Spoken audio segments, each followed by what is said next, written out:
Hindi lang isa, Miss Reyes. Ang boses ng doktora ay kalmado, halos walang emosyon, na tila ba ang sinasabi niya ay isang pangkaraniwang bagay lang. Pero para kay Althea Reyes, ang mga salitang iyon ay parang isang malakas na kulog na yumanig sa buong pagkatao niya. 5 sila. Naramdaman ni Ara ang unti-unting panlalamig ng gel sa kanyang tiyan, kasabay ng pag-ikot ng kanyang mundo. Ang mahinang ugong ng ultrasound machine ay tila naging isang nakabibinging ingay sa kanyang tainga. Napakapit siya ng mahigpit sa papel na kumot ng examining bed, ang mga kuko niya ay halos bumaon na dito. 5. Paanong nangyari yun?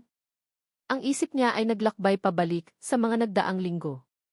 Ang walang tigil na pagkahilo tuwing umaga. Ang matinding pagod na nararamdaman niya kahit wala naman siyang ginagawang mabigat. Ang pagkasuya niya sa amoy ng paborito niyang kape. Lahat ng senyales ay naroon pero pilit niyang binabaliwala. Isang hapon, habang nagmamadaling tapusin ang isang graphic design project, bigla na lang siyang napasalampak sa sahig ng kanyang banyo, hindi na napigilan ang pagsusuka. Pagkatapos noon, habang nanginginig na nakatingin sa kanyang refleksyon sa salamin, isang desisyon ang kanyang ginawa. Pumunta siya sa pinakamalapit na butika, ang mukha ay nakatago sa ilalim ng suot na hoodie, na para bang isang kriminal na gumagawa ng masama. Ang pagbili ng isang pregnancy test kit ay naging pinakamabigat na bagay na kanyang binitbit sa buong buhay niya. Sa kanyang apartment, nanginginig ang mga kamay niyang sinunod ang instructions.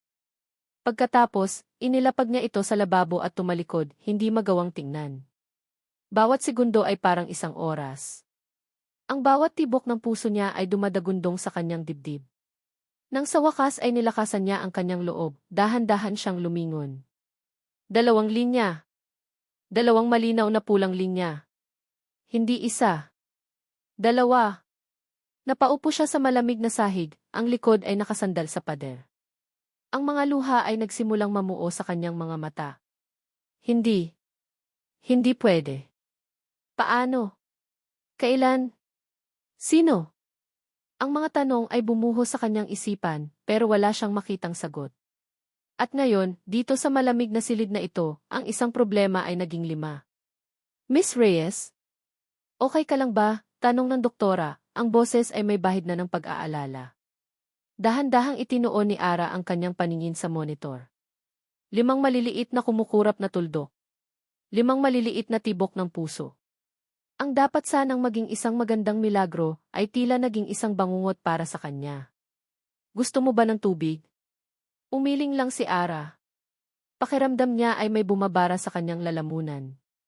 Pagkatapos ng consultation, na parang lumulutang lang siya at hindi naiintindihan ang mga sinasabi ng doktora tungkol sa high-risk pregnancy at quintuplets, natagpuan niya ang sarili na nakaupo sa isang bench sa isang tahimik na parke. Ang mga tao ay nagdaraan, may nagtatawanan, may mga batang naghahabulan. Isang normal na hapon para sa lahat, pero para kay Ara, ito ang katapusan ng kanyang normal na buhay. Wala sa sariling hinaplos niya ang isang bagay sa kanyang pulsuhan. Isang silver bracelet na may maliit na charm. Hindi niya alam kung saan ito galing. Natagpuan na lang niya ito sa kanyang braso isang umaga, pagkatapos ng gabing iyon ang gabing wala siyang maalala. Ipinikit niya ang kanyang mga mata, pilit na hinahalungkat ang kanyang isipan. May mga pira-pirasong alaala. Malakas na tugtog. Mga ilaw na kumukutitap. Ang lasa ng alak. At isang pakiramdam. Isang pakiramdam ng kaligtasan. Ang amoy ng isang mamahaling pabango na tila pamilyar. Ang init ng isang kamay na nakahawak sa kanya, malaki at magaspang pero maalaga. Pero wala siyang mukha na maalala. Isang anino lang. Isang malabong imahe. Ah! Dito ka lang pala. Kanina pa kita tinatawagan. Napamulat si Ara nang marinig ang boses ng kanyang best friend na si Chloe. Umupo ito sa tabi niya, ang mukha ay puno ng pag-aalala. Ano nang sabi ng doktor? Okay ka lang ba? Namumutla ka, sunod-sunod na tanong ni Chloe. Hindi nagsalita si Ara. Itinaas lang niya ang reseta at ang ultrasound picture na may 5 maliliit na bilog. Nanlaki ang mga mata ni Chloe. Teka, ibig sabihin. Tumango si Ara at sa wakas, ang mga luhang kanina pa niya pinipigilan ay bumagsak na. Isang malakas na hikbi ang kumawala mula sa kanyang dibdib. Niyakap siya ng mahigpit ni Chloe.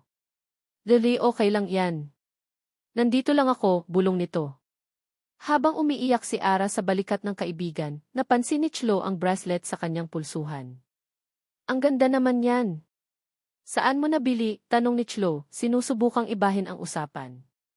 Umiling si Ara. Hindi ko alam. Suot ko na lang to paggising ko pagkatapos ng gabing yun. Hinawakan ni Chloe ang kamay ni Ara para tingnang mabuti ang bracelet. May maliit na logo na naka-engrave sa charm. Isang letrang C na may korona sa ibabaw.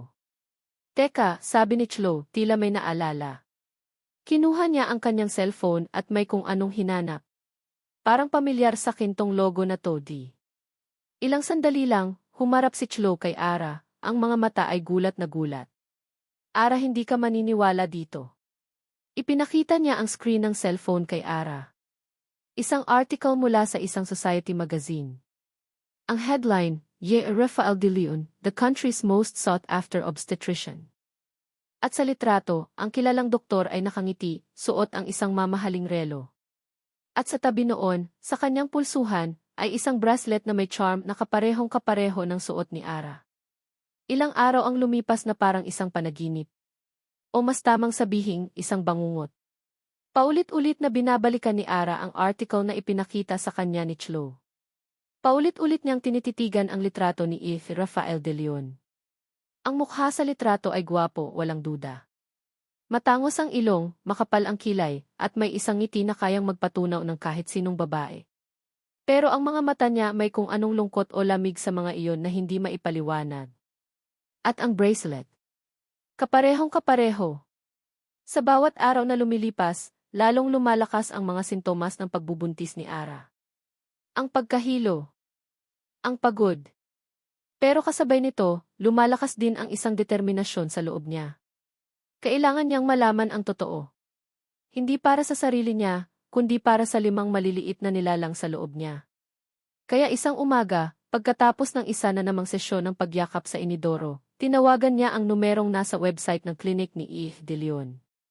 Ang boses niya ay nanginginig habang nagpapaschedule ng appointment. For a new patient, ma'am, tanong ng nasa kabilang linya. Yes, sagot ni Ara, ang puso niya ay kumakarera. Fourth consultation. Ang biyahe papuntang Bonifacio Global City mula sa kanyang maliit na apartment sa Quezon City ay parang isang paglalakbay patungo sa ibang mundo. Ang pamilyar na ingay at gulo ng kanyang paligid ay unti-unting napalitan ng matataas na gusaling gawa sa salamin, malilinis na kalsada, at mga taong bihis na bihis. Nang makarating siya sa address, napatingala siya sa isang modernong gusali. Ang pangalan sa lobby ay De Leon Medical Arts Tower. Pakiramdam ni Ara ay bigla siyang lumiit. Pagpasok niya sa klinik ni De Leon sa ika-20 palapag, isang malamig na hangin mula sa aircon ang sumalubong sa kanya.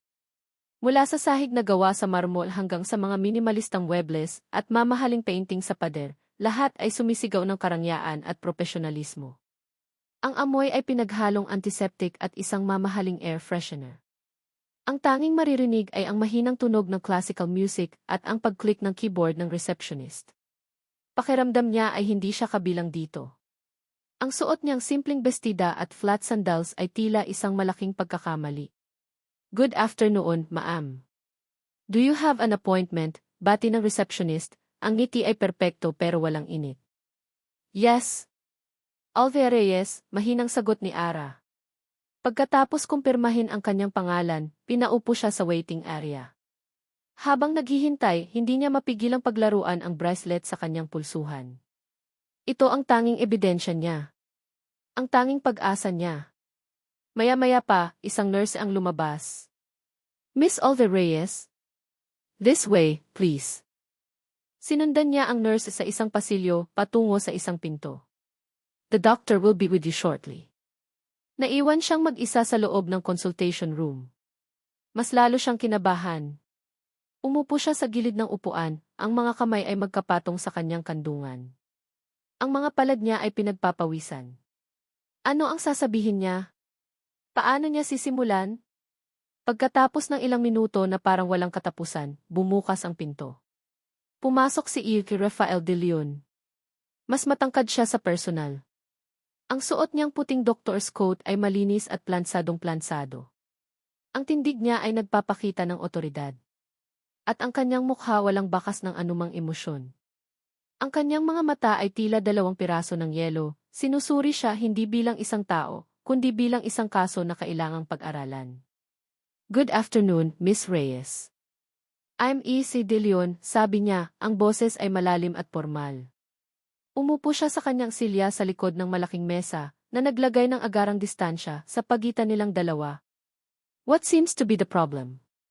Napalunok si Ara. Biglang nawala lahat ng pinraktis niyang sasabihin. Doc T. Simula niya, ang boses ay halos pabulong. Ibinigay niya ang resulta ng kanyang ultrasound. Kinuha ito ni Rafael at tiningnan. Saglit na kumunot ang kanyang noo, pero mabilis din itong nawala. Quintuplets. This is a very rare, high-risk case, Miss Reyes. You need constant monitoring. Ang tono niya ay purong propesyonal. Walang bahid ng gulat, walang bahid ng anumang personal na interes. Doc, may gusto po sana akong itanong, sabi ni Ara, nilakasan na ang loob. Tumingin ito sa kanya, naghihintay. Tungkol po sa ama ng mga bata. Okay, sagot ni Rafael, kinuha ang kanyang ballpen. What about him? Hindi ko po siya maalala. Isang saglit na katahimikan. Itinigil ni Rafael ang pagsusulat at tiningnan siya ng diretso sa mata. I see. And how can help you with that? Pakiramdam ni Ara ay pinipiga ang kanyang puso. Ito na iyon. Dahan-dahan niyang itinaas ang kanyang kamay at itinuro ang bracelet. Ito po sa'yo ba to? Ang mga mata ni Rafael ay napunta sa bracelet. Sa isang iglap, nakita ni Ara ang isang bagay doon. Isang kislap. Isang pagbabago. Tila isang pader na biglang nagkaroon ng maliit na lamat. Ang postura niya ay bahagyang nanigas. Pero kasing bilis ng paglitaw nito, nawala rin ito. Ang kanyang mukha ay bumalik sa pagiging isang blankong maskara. Tumingin siya pabalik kay Ara, ang mga mata ay malamig ulit. Patawad, Miss Reyes, pero nagkakamali ka, sabi niya sa isang kalmado at pinal na tono. My job is to ensure your health and the health of your babies. Personal matters are outside of your concern. Ang mga salitang iyon ay parang isang sampal. Isang malakas na sampal na gumising sa kanya. Pakiramdam niya ay isa siyang hangal. Isang desperadang babae na gumagawa ng kwento. Ang pag-asang nagdala sa kanya dito ay biglang naging isang matinding kahihiyan. Naramdaman niya ang pag-init ng kanyang mga mata. Sorry po. Pasensya na sa abala. Dali-dali siyang tumayo, gustong-gusto nang makalabas sa silid na iyon. Sa kanyang pagmamadali, nasagi niya ang folder na dala niya, at lahat ng papeles, ang resulta ng ultrasound, ang reseta, ang article tungkol kay E.C. De Leon, ay nagsilaglagan sa sahig. Ay, bulong niya, lalong nahihiya. Agad siyang yumuko para pulutin ang mga ito, kasabay ng pagtayo at pag-ikot ni Rafael sa kanyang mesa para tumulong. Ako na, sabi nito. Nang yumuko si Rafael para abutin ang isang papel malapit sa paa ni Ara, ang manggas ng kanyang puting coat ay bahagyang umusad paakyat. At doon, sa ilalim ng mamahaling relo, sa kanyang pulsuhan. Nakahiga ang isang silver bracelet na kaparehong-kapareho ng suot niya. Napahinto si Ara sa pagpulot. Napahinto rin si Rafael sa kanyang ginagawa. Ang kanilang mga mata ay nagtagpo. Sa pagkakataong ito, wala ng pader na yelo. Wala ng propesyonal na maskara. Ang nakita ni Ara sa mga mata ni E.C. Rafael De Leon ay purong pagkabigla. At pagkilala. Nakatayo si Rafael De Leon sa harap ng malaking bintanang salamin ng kanyang opisina, ang mga kamay ay nasa bulsa ng kanyang pantalon. Mula sa ika-20 palapag, tanaw niya ang abalang mga kalsada ng Bonifacio Global City. Mga sasakyang nagmamadali, mga taong parang mga langgam sa baba. Isang mundo ng kaayusan, ng kontrol, ng prediksyon. Lahat ng bagay sa buhay ni Rafael ay planado. Ang kanyang career, ang kanyang schedule, maging ang mga pagkain niya. Ang kontrol ay ang kanyang kalasag. Ang profesionalismo ay ang kanyang pader. Ito ang mga bagay na nagpoprotekta sa kanya mula sa gulo. Mula sa emosyon. Mula sa sakit. Pero kanina, sa isang iglap, gumuho ang lahat ng iyon. Ang imahe ng babaeng iyon, si Althea Reyes, ay hindi maalis sa kanyang isipan. Ang kanyang mga matang puno ng pag-asa na nauwi sa kahihiyan. Ang nanginginig niyang boses. At higit sa lahat, ang bracelet sa pulsuhan nito. Isinara ni Rafael ang kanyang mga mata at pilit na binalikan ang gabing iyon, 1 buwan na ang nakalipas. Ang anibersaryo. Ang araw na pilit niyang tinatakasan bawat taon. Isang fundraising gala para sa isang charity. Hindi niya gustong pumunta pero kailangan. Bilang isa sa mga pangunahing benefactor ng ospital, obligasyon niya ito. Ngunit ang gabing iyon ay hindi lang tungkol sa obligasyon. Ito ang parehong petsa. Ang petsa kung kailan nawala sa kanya ang lahat. Uminom siya. Higit sa karaniwan. Ang bawat tagay ng whiskey ay isang pagtatangka na lunurin ang mga alaala, ang mga what is, ang walang katapusang pagsisisi. At sa gitna ng ingay at mga peking ngiti, may nakita siyang isang mukha. Isang babae sa isang sulok, hindi pamilyar. Simple lang ang suot nito, hindi kasing gagara ng iba, pero may kung anong liwanag sa ngiti nito na nakakuha ng kanyang atensyon. Hindi niya alam kung paano, pero maya-maya lang ay magkausap na sila. Ang usapan nila ay malabo na sa kanyang isipan. Tungkol sa sining, sa mga pangarap. Mga bagay na matagal na niyang ibinaon sa limot. Naalala niya ang pakiramdam. Gaan. Sa gabing iyon, hindi siya si E. Rafael de Leon, ang sikat na doktor. Isa lang siyang lalaki na nakahanap ng sandaling kapayapaan sa isang estranghero.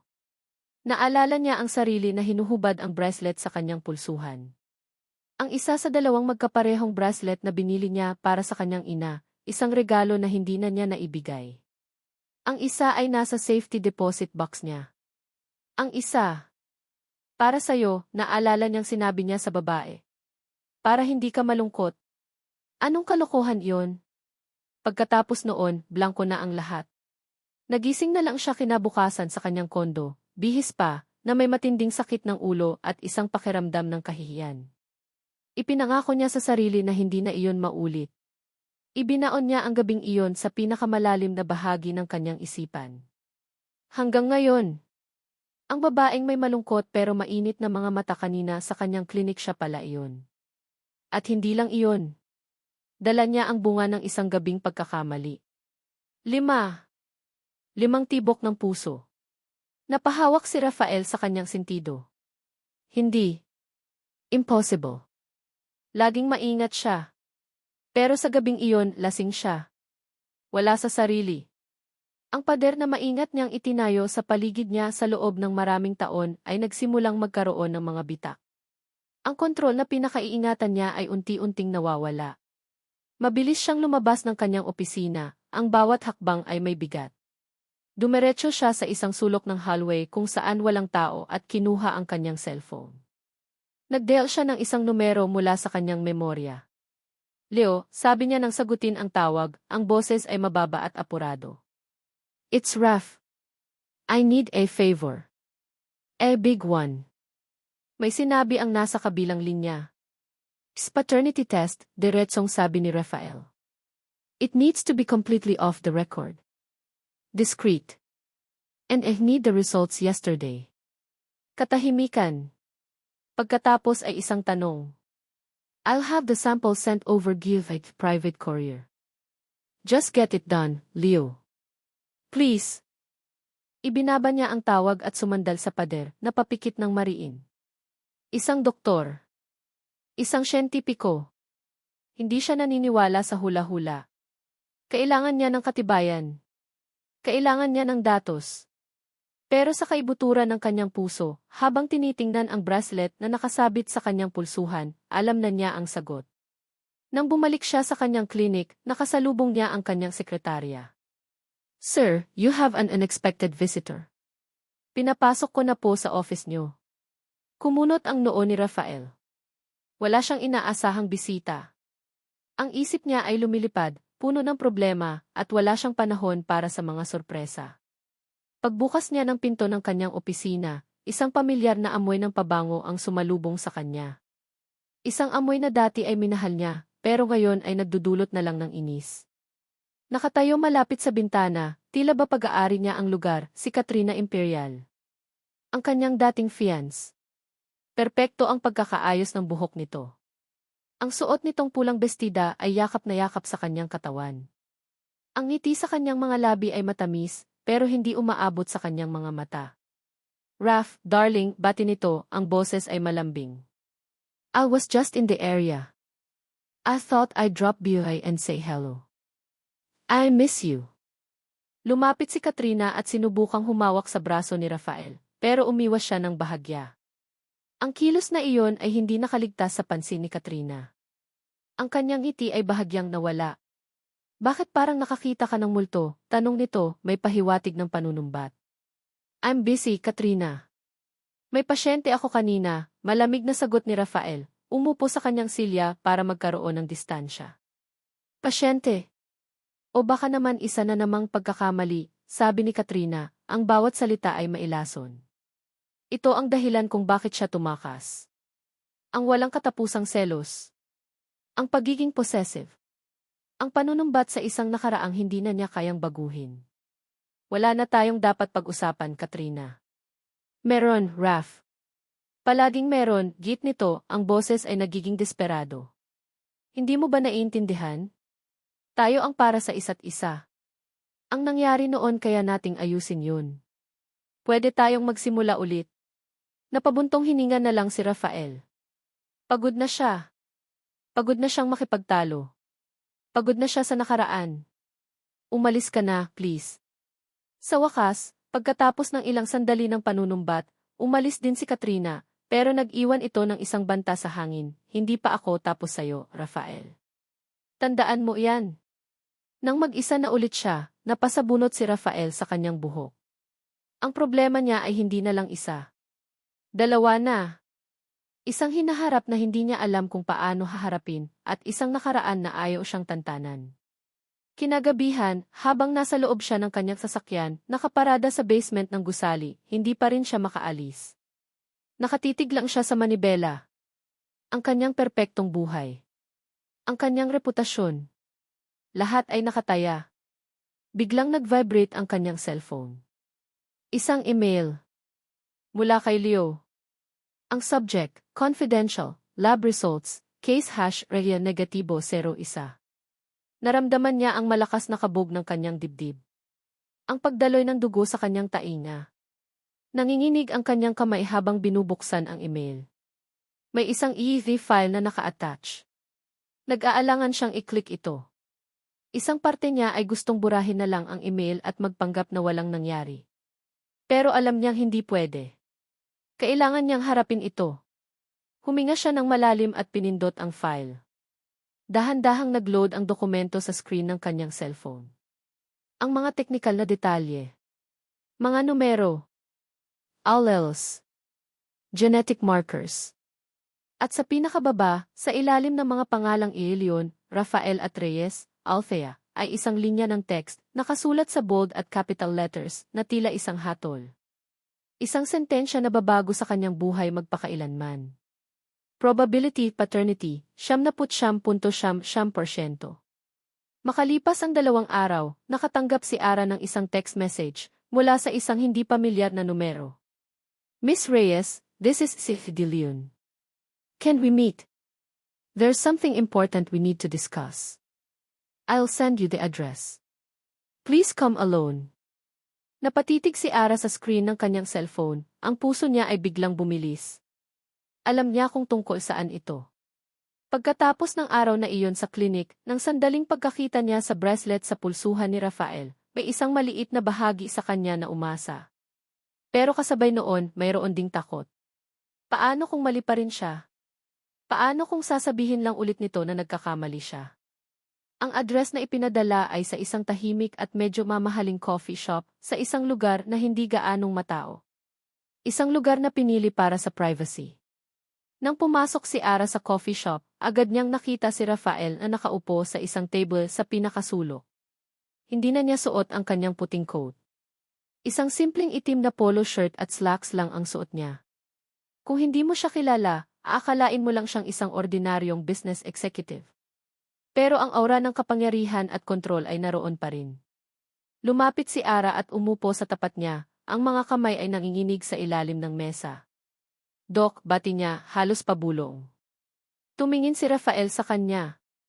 Ang kanyang mga mata ay seryoso, walang mababakas na anumang emosyon. Inilapag niya ang isang brown envelope sa ibabaw ng mesa at itinulak ito palapit kay Ara. Binuksan niya ito. Sa loob, isang kopya ng resulta ng EFE test. Ang mga salitang #9.9% ay tila lumundag mula sa papel at sumampal sa kanya. Totoo nga. Napahinga siya ng malalim, isang halo ng ginhawa at takot. Ginhawa dahil hindi na siya nag-iisa sa problemang ito. Takot dahil hindi niya alam kung ano ang susunod na mangyayari.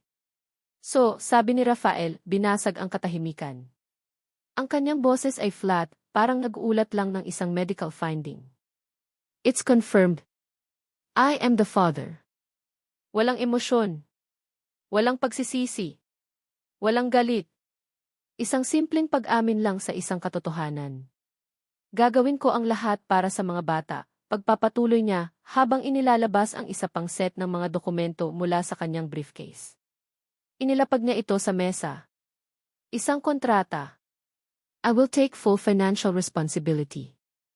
All your medical needs, the delivery, the needs of the children after they are born. Everything will be covered. I have my lawyer draft this agreement to make it official. Napatitig si Ara sa mga papel. Mga salitang legal. Mga numero. Mga clause. Pakiramdam niya ay hindi siya isang babaeng nagdadalang tao, kundi isang business partner na pumapasok sa isang transaksyon. Walang init, walang pakialam. Puro obligasyon. Naramdaman niya ang unti-unting paninikip ng kanyang dibdib. Ito lang ba to para sa'yo? Isang kontrata. Isang obligasyon na kailangan mong tuparin, hindi niya napigilang itanong, ang boses ay may bahid ng sakit. Tumingin si Rafael sa kanya, ang mga mata ay nanatiling malamig. Ano pa ba ang gusto mong mangyari, Miss Reyes? Nagkamali tayo. Isang pagkakamali na nagbunga. Pananagutan ko ang pagkakamaling iyon. I will do my duty as their father. Ang salitang pagkakamali ay parang isang punyal na tumusok sa puso ni Ara. Pero ito lang ang kaya kong ibigay, dagdag pa ni Rafael, na tila naglalagay ng isang malinaw na linya sa pagitan nilang dalawa. Isang kasunduan. Isang arrangement para sa kapakanan ng mga bata. Walang hihigit pa doon.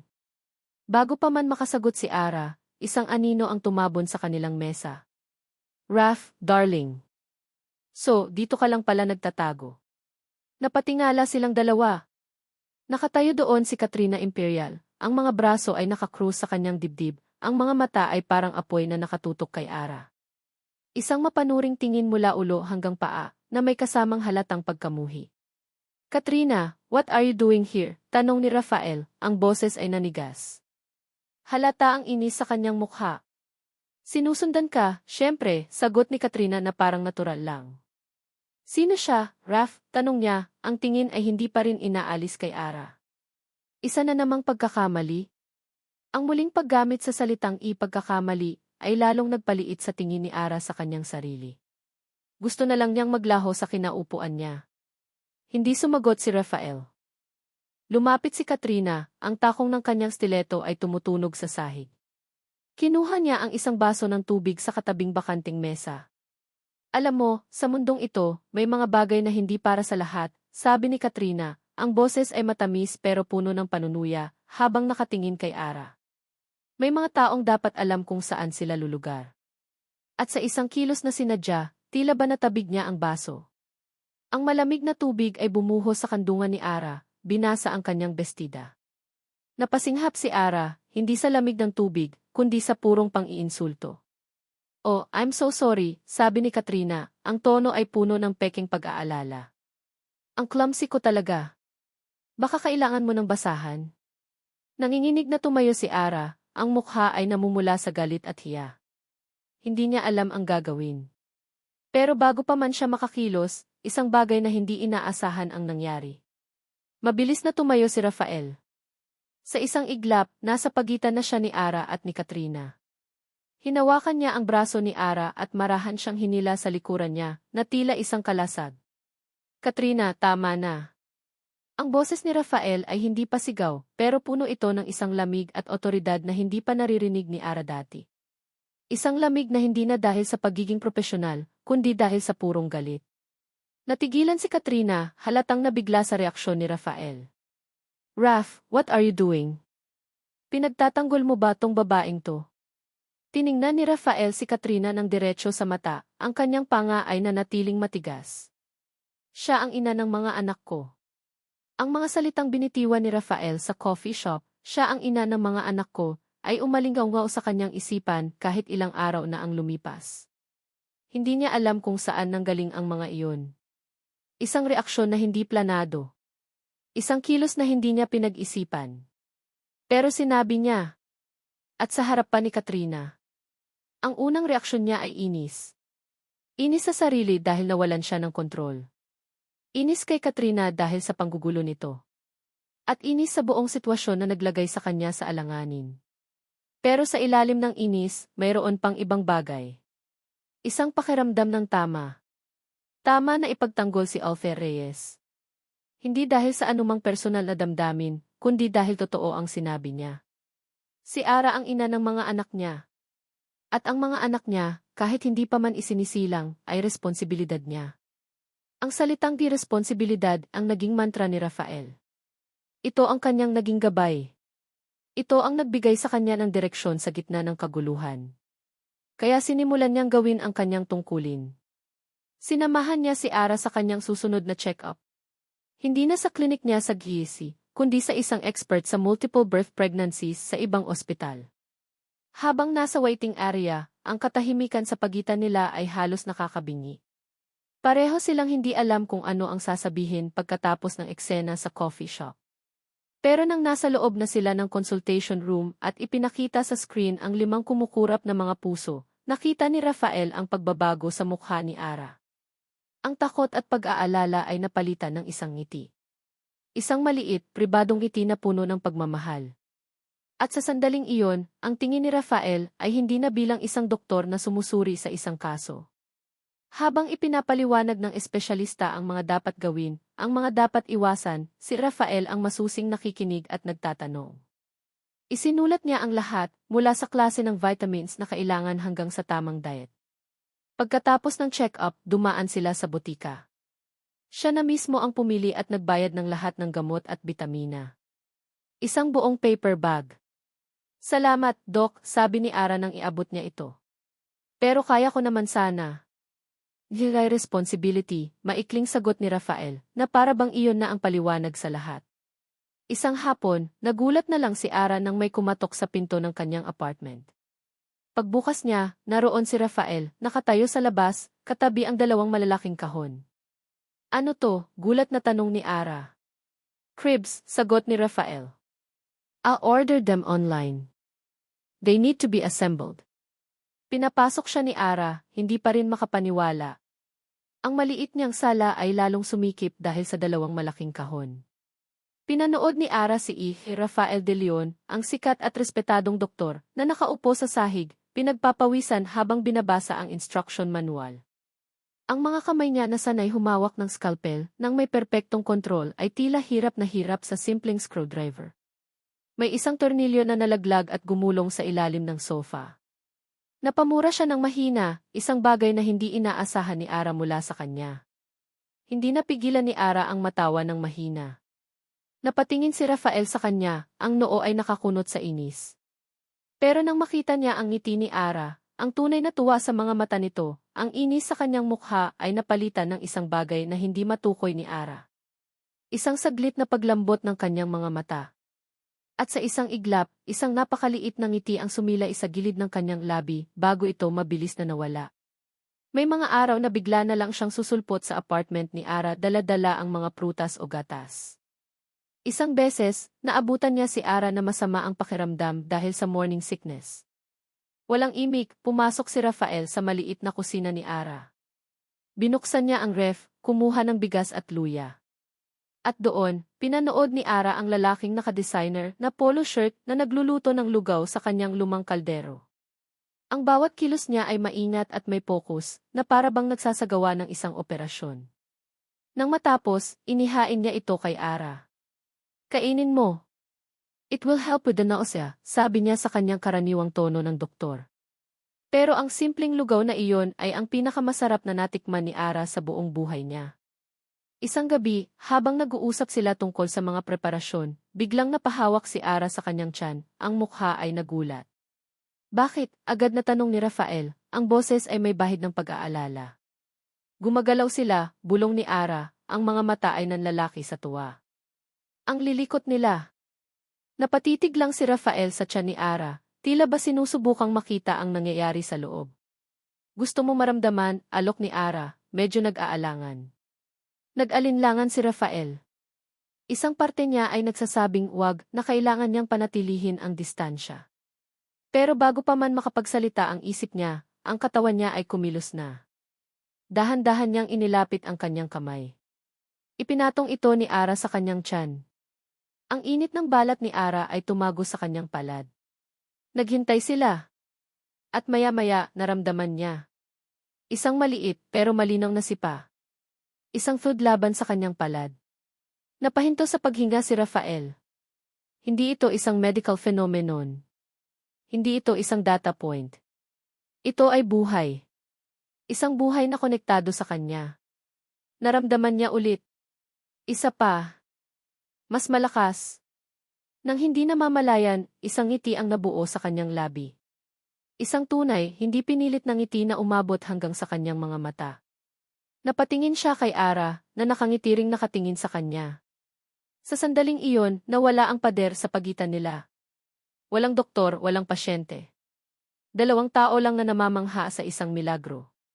Nanatili ang kamay niya roon ng mas matagal kaysa sa nararapat. Kinagabihan, habang nagmamaneho pa uwi, kakaiba ang pakiramdam ni Rafael. Magaan. Isang gaan na matagal na niyang hindi naramdaman. Ang bigat ng responsibilidad ay tila napalitan ng isang bagong damdamin. Pag-asa. Biglang nag-vibrate ang kanyang cellphone. Isang text mula sa isang kaibigan. Raf, nakita mo na ba to? May kasamang link. Kinabahan si Rafael. Pinindot niya ang link. Nag-load ang isang page mula sa isang kilalang gossip blog. Ang headline ay malaki at mapanira, sikat na doktor, nabuntis ang isang misteryosong babae. 5 pa. At sa ilalim nito, isang litratong kuha mula sa malayo. Isang litratong malabo pero malinaw pa rin. Siya at si Ara, papalabas ng ospital pagkatapos ng huling check-up nila. Ang gaan na naramdaman niya kanina ay biglang naglaho, napalitan ng isang pamilyar na lamig. Ang lamig ng gulo na paparating.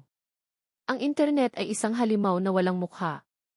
Mabilis itong kumalat, walang awa, at nag-iiwan ng mga sugat na hindi nakikita. Nalaman ito ni Ara sa pinakamasakit na paraan. Isang umaga, habang bumibili siya ng pandesal sa kanto, narinig niya ang bulungan ng mga kapitbahay. Ang mga tingin na dati ay palakaibigan ay napalitan ng mapanuring titig. Ang iba ay hindi man lang makatingin sa kanya ng diretsyo. Siya iyon, di ba, narinig niyang bulong ng isang ale sa tindera. Yung nabuntis daw ng mayamang doktor. Kawawa naman. Mukhang disenteng bata pa naman, sagot ng isa. Disente. Baka naman desperada. Alam mo na, pera-pera lang yan, sabi naman ng isa pa. Naramdaman ni Ara na namula ang kanyang mukha. Yumuko na lang siya, kinuha ang sukli, at nagmamadaling umalis, ang mga salita nila ay tumatarakan sa kanyang likod na parang mga patalim. Pagdating sa apartment, binuksan niya ang kanyang laptop para magtrabaho, pero ang isip niya ay wala roon. Dahil sa kuryosidad na may kasamang takot, tinipin niya ang pangalan ni Rafael de Leon. Ang unang lumabas ay ang gossip blog. At sa ilalim nito ang comment section. Gold digger. Kawawang doktor, na-trap. Sino ba iyang babaeng yan? Mukhang cheap. For sure pinperahan lang niya si de Leon. Ang dali kasing mauto ng mga lalaki pag gwapo at mayaman. Sana makarma siya. Bawat komento ay parang isang sampal. Ang mga taong hindi siya kilala, na walang alam sa kanyang pagkatao, ay hinuhusgahan siya. Ginawa siyang isang kontrabida sa sarili niyang kwento. Ipinikit niya ang laptop, ang mga luha ay nagsimulang mamuo sa kanyang mga mata. Tumawag si Rafael. Sinabi nitong huwag pansinin, nalilipas din sinabi nitong hahanapin niya kung sino ang nagkalat ng balita. Pero kahit anong sabihin niya, ang sakit ay naroon pa rin. Ang kahihiyan ay totoo. Isang hapon, habang sinusubukan niyang ibaling ang atensyon sa pagguhit, may kumatok sa kanyang pinto. Inaasahan niyang si Rafael iyon na may dala na namang prutas o gatas. Pero pagbukas niya, isang babaeng hindi niya inaasahan ang naroon. Si Katrina Imperial. Nakatayo ito sa labas ng kanyang pinto, suot ang isang mamahaling puting bestida at designer sunglasses. Ang kanyang postura ay puno ng pagmamataas, na tila ba diring-diri siya sa simpleng hallway ng apartment building ni Ara. "Can we talk?" tanong ni Katrina, ang tono ay hindi nagtatanong kundi nag-uutos. Walang imik na pinapasok siya ni Ara. Hindi niya alam kung bakit, marahil ay dahil sa gulat. Umupo si Katrina sa sofa ni Ara, pero sa pinakadulo lang, na para bang takot madumihan. Inilibot niya ang kanyang paningin sa maliit na sala. "So, this is where you live. How quaint." Hindi nagsalita si Ara. Hinintay lang niya kung ano ang sadya nito. Inalis ni Katrina ang kanyang sunglasses at inilapag ito sa mesa. Tiningnan niya si Ara ng diretso sa mata, ang mga mata ay malamig at walang emosyon. "Let's cut to the chase," sabi ni Katrina, habang kinukuha ang kanyang Hermes wallet mula sa kanyang bag mula roon, kumuha siya ng isang tseke. "I know your situation. I'm sure it's hard. Lalo na ngayon, sikat ka na." May pait sa huling salita. Inilapag niya ang tseke sa mesa at itinulak ito palapit kay Ara. "Ito. Sapat na siguro to para sa problema mo." Tiningnan ni Ara ang tseke. Nakasulat dito ang isang halaga na hindi pa niya nakikita sa buong buhay niya. Sapat na para bumili ng bahay at lupa. Sapat na para hindi na siya magtrabaho habang buhay. "Ano to?" tanong ni Ara, kahit alam na niya ang sagot. "Bayad," simpleng sagot ni Katrina. "Bayad para mawala ka na sa buhay ni Rafael. Alisin mo yan." Ang huling dalawang salita ay binitiwan niya ng may kasamang diin at pagkasuklam, habang nakatingin sa tiyan ni Ara na bahagya ng umuumbok. Sa isang iglap, nawala ang lahat ng takot at hiya na naramdaman ni Ara sa mga nagdaang araw. Napalitan ito ng isang klase ng galit na hindi pa niya nararamdaman dati. Isang galit na nagmumula sa kaibuturan ng kanyang pagkatao. Isang galit ng isang ina. "Hindi sila problema," sabi ni Ara, ang boses ay kalmado pero matatag. "Mga anak ko sila." Umisi si Katrina. "Mga anak? O mga tiket mo palabas sa kahirapan? Umalis ka na." "Hindi ako aalis hanggat hindi mo kinukuha yan," giit ni Katrina, itinuro ang tseke. "Isipin mo, lahat ng yan, sayo. Para lang sa isang simpleng procedure. O kung ayaw mo, sige, ipanganak mo sila. Ibigay mo sa amin. Palalakihin namin sila ni Raf. Mas magiging maganda ang buhay nila sa amin." Napatayo si Ara. Ang kanyang mga kamay ay nakakuyom sa kanyang gilid. "Hindi mo naiintindihan," sabi ni Ara, ang boses ay nanginginig sa pinipigilang galit. "Hindi mo alam kung ano ang nararamdaman ko." "Talaga?" hamon ni Katrina, tumayo na rin. "Sa tingin mo, hindi ko alam? Sa tingin mo, ikaw lang ang may karapatang magdala ng anak ni Rafael." Sa unang pagkakataon, nakita ni Ara ang lamat sa perpektong postura ni Katrina. Isang sakit. Isang pait na malalim. Pero hindi na iyon mahalaga kay Ara. Ang mahalaga ay ang babaeng nasa harap niya ay gusto kunin ang pinakamahalagang bagay sa kanya. Dahan-dahang kinuha ni Ara ang tseke mula sa mesa. Isang ngiti ng tagumpay ang sumilay sa mga labi ni Katrina. Pero hindi ito inilagay ni Ara sa kanyang bulsa. Sa halip, sa harap mismo ni Katrina, pinunit niya ito sa 2. Tapos sa 4. Tapos sa 8 hanggang sa maging maliliit na piraso na lang ito. Ibinagsak niya ang mga piraso sa sahig. "Hindi mabibili ang mga anak ko." Nanlaki ang mga mata ni Katrina sa gulat at galit. "How dare you? Wala kang utang na loob. Umalis ka na sa pamamahay ko," sabi ni Ara, ang boses ay matatag na ngayon, walang bakas ng pag-aalinlangan. Nagsukatan sila ng tingin. Ang tensyon sa silid ay halos pwede nang hiwain. Biglang bumukas ang pinto. Pumasok si Rafael, may dalang isang bayong ng mga prutas. Natigilan siya nang makita si Katrina. Ang kanyang mukha ay agad na naging madilim. Katrina, anong ginagawa mo dito? Tanong niya, ang boses ay nagbabanta. Tiningnan ni Katrina si Rafael, tapos si Ara, tapos ang mga pira-pirasong tseke sa sahig. Umiti siya ng isang mapait na ngiti. Pinapakita ko lang sa kanya kung saan siya lulugar. Pero mukhang matigas ang ulo. Tumingin si Rafael kay Ara. Nakita niya ang determinasyon sa mga mata nito, pero nakita rin niya ang panginginig ng mga kamay nito. Walang imik na lumapit si Rafael kay Ara. Hinawakan niya ang kamay nito, isang kilos na nagpagulat hindi lang kay Katrina, kundi pati na rin kay Ara. Ipinagsiklop niya ang kanilang mga daliri. Tara na, Ara, sabi niya ng marahan. Umalis na tayo dito. Hinila niya si Ara palabas ng apartment, nilagpasan si Katrina na parang hindi ito nag-exist. Naiwan si Katrina sa gitna ng sala, napapalibutan ng mga pira-pirasong papel, ang kanyang mukha ay puno ng pagkagapi at purong galit. Habang naglalakad sila palayo, narinig ni Ara ang pag-vibrate ng cellphone sa kanyang bulsa. Nang tingnan niya, isang tawag mula sa ospital. Mula sa doktor na nag-aasikaso sa kanya.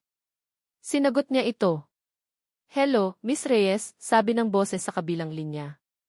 Tumatawag po ako tungkol sa resulta ng detailed congenital anomalies kanyo kaninang umaga. May kakaibang kaba na naramdaman si Ara sa tono ng doktor. Miss Reyes, J.C. De Leon, kailangan ninyong bumalik agad sa ospital. May problema sa isa sa mga sanggol.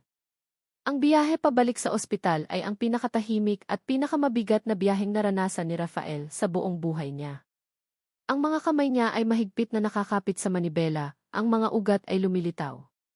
Sa tabi niya, si Ara ay hindi kumikibo, nakatingin lang sa labas ng bintana, pero alam ni Rafael na ang isip nito ay lumilipad, puno ng mga tanong na walang kasagutan. May problema sa isa sa mga sanggol. Ang mga salitang iyon ay paulit-ulit na tumatakbo sa isipan ni Rafael. Bilang isang doktor, sanay siya sa masasamang balita. Sanay siyang maging kalmado sa gitna ng krisis. Pero ngayon, iba. Ngayon, hindi lang siya doktor. Pagdating nila sa ospital, isang nurse ang agad na sumalubong sa kanila at dinala sila sa opisina ng isang pediatric cardiologist, isa sa mga pinakamagaling sa bansa. Pagpasok nila, tumayo ang isang matandang doktor para salubungin sila. A.S. De Leon, Miss Reyes. I'm Giki Almario, sabi nito, ang boses ay seryoso pero may bakas ng awa. Please, have a seat. Umupo sila, ang tensyon sa silid ay halos pumipigil sa kanilang paghinga. Inilapag ni Iki Almario ang isang folder sa kanyang mesa at binuksan ito. May mga imahe doon mula sa detailed scan. The 4 babies are developing normally, panimula ni Iki Almario. They are healthy. But the 5th one, huminga siya ng malalim. The 5th one has a condition we call hypoplastic left heart syndrome or DLH. Narinig ni Rafael ang mahinang pagsinghap ni Ara sa tabi niya. Bilang isang doktor, alam na alam ni Rafael kung ano ang ibig sabihin ng DLH. Isang malubhang depekto sa puso. Isang hatol. Ang isip niya ay agad na nag-shift sa doctor mode. Ito ang kanyang depensa. Ang kanyang kalasag laban sa emosyon. How severe is the hypoplasia? Are the aorta and mitral valve atretic? Tanong ni Rafael. Ang boses ay kalmado at teknikal. Tiningnan siya ni Iki Almario, may paghanga at pag-unawa. Severely. The left ventricle is almost non-existent. It's one of the most complex congenital heart defects. Hindi nabuo ng maayos ang kaliwang bahagi ng puso. Napatingin si Rafael kay Ara. Nakita niya ang pagkalito at takot sa mga mata nito. Hindi nito naiintindihan ang mga teknikal na salita. Ang tanging narinig niya ay depekto sa puso. Anong ibig sabihin on, Doc? Basag na tanong ni Ara, ang boses ay nanginginig. May gamot po ba dyan? Malungkot na umiling si Iki Almario. Walang gamot. Ang tanging paraan ay isang serye ng 3 napakakomplikadong operasyon pagkapanganak niya. The Norwood procedure, then the Glenn, and finally the Fontan. These are high-risk surgeries. Very expensive. At kahit na maging successful, the child will have a lifelong heart condition. Bawat salita ay parang isang suntok sa sikmura ni Rafael. Alam niya ang statistics. Alam niya ang panganib. Pero ang sumunod na sinabi ni Ihi Almario ang tuluyang dumurog sa kanila. Without the surgery, the baby will not survive more than a few days after birth. Katahimikan. Nakita ni Rafael kung paano nawala ng kulay ang mukha ni Ara. Kung paano nagsimulang manginig ang mga labi nito. Isang butil ng luha ang pumatak sa kanyang kamay na nasa kandungan niya. Tapos isa pa. Hanggang sa hindi na niya napigilan. Isang mahinang hikbi ang kumawala sa kanya, na sinundan ng isa pa. Yumuko siya, tinakpan ang kanyang mukha, ang kanyang mga balikat ay nanginginig sa bawat pag-iyak. Sa sandaling iyon, gumuho ang pader ni Rafael. Nawala ang doktor. Ang natira ay ang ama. Inabot niya si Ara. Sa una, hinaplos lang niya ang likod nito. Pero nang sumubsob ito sa kanyang dibdib, ang pag-iyak nito ay basa na sa kanyang damit, wala na siyang nagawa kundi ang yakapin ito ng mahigpit. Naramdaman niya ang sakit ni Ara. Ang takot nito. At ang sakit at takot na iyon ay naging sarili na rin niya. Ipinikit niya ang kanyang mga mata, ang kanyang panga ay nagtiim. Ang bigat sa kanyang dibdib ay halos hindi niya makaya. Dito, sa yakap na ito, hindi siya ang makapangyarihang AC de Leon. Isa lang siyang lalaki na natatakot na mawala ng anak na hindi pa man niya nakikita. Nang gabi ring iyon, pagkatapos ihatid si Ara sa apartment nito, hindi umuwi si Rafael. Dumiretso siya sa kanyang opisina. Ang malinis at organisado niyang mesa ay biglang naging magulo. Naglabas siya ng mga medical journals. Binuksan niya ang kanyang laptop at naghanap ng mga pinakabagong pag-aaral tungkol sa DEFID. Nagsimula siyang tumawag. John, it's Rafael de Leon. Yes, from the Philippines. I need your opinion on KST. Eskmid, guten Abend. Forgive me for calling so late. I have the patient, a fetus, diagnosed with severe diabetes. Kenji-san, it's Raf. I need to know about your surgical outcomes for the Norwood procedure on low birth weight infants. Madaling araw na, pero gising pa rin siya. Ang sahig sa paligid ng kanyang mesa ay puno ng mga nagkalat na papel. Ang mga tasa ng kape ay naipon sa isang tabi. Ang kanyang mga mata ay namumula sa pagod, pero ang kanyang isip ay hindi mapakali. Hindi siya susuko. Hindi niya kayang harapin si Ara kinabukasan na walang dalang kahit katiting na pag-asa. Kung mayroon mang pinakamagaling na surgeon sa buong mundo para dito, hahanapin niya. Kung mayroon mang bagong pamamaraan, aalamin niya. Gagamitin niya ang lahat ng kanyang kaalaman, koneksyon, at yaman para iligtas ang buhay na ito. Huminga siya ng malalim at muling binasa ang isang article mula sa isang klinik sa Boston. May pag-asa. Maliit pero naroon. Kinuha niya ang kanyang cellphone at tinawagan si Ara. Gising pa ito, alam niya. Raf, sagot nito, ang boses ay pao sa kaiyak. Ara, sabi ni Rafael, ang boses ay pagod pero puno ng isang bagong determinasyon. Makinig ka sa akin. Huwag kang mawala ng pag-asa. May mga paraan. May mga eksperto. Pinag-aaralan ko na lahat. Narinig niya ang mahinang paghikbi sa kabilang linya. Hindi natin siya susukuan, sabi ni Rafael, ang bawat salita ay isang pangako. Hindi lang para kay Ara, kundi para na rin sa kanyang sarili. Lalaban tayo.